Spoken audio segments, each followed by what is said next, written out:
দাঁড়াও, মাইরো না, দেখতেছি। তুমি কত আসলে ঘটনাটা কি হয়েছে? আসলে কি তুমি টাকা চুরি করছো? না ভাই, আমি টাকা চুরি করি নাই।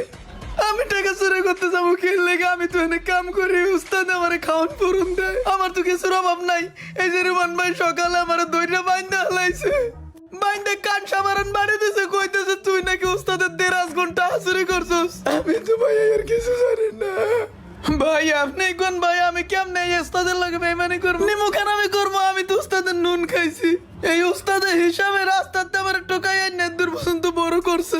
আমি উস্তাদের লগে খাই ঘুমাই, এই উস্তাদের লগে কেমনে আমি বেইমানি করব? আমি কোনো টাকা নেই নেই মামুন ভাই। চোরের ঘরে চোর, তুই আবার মিথ্যা কথা কস্তরে এতক্ষণ যাবত পিড়েছি, এক ফোঁটা চোখের পানি পড়ে নাই তোর? ও চোখ কত খসখসা দেখছেন? ও এবার টন টন করে কথা কয়। তুই চোর, তোর 14 গোষ্ঠী চোর, তোর চেহারার মধ্যে লেখা। ভাই ফিরান ভাই, আবার পিটাইবা আমারে, একটু আগে আমারে মার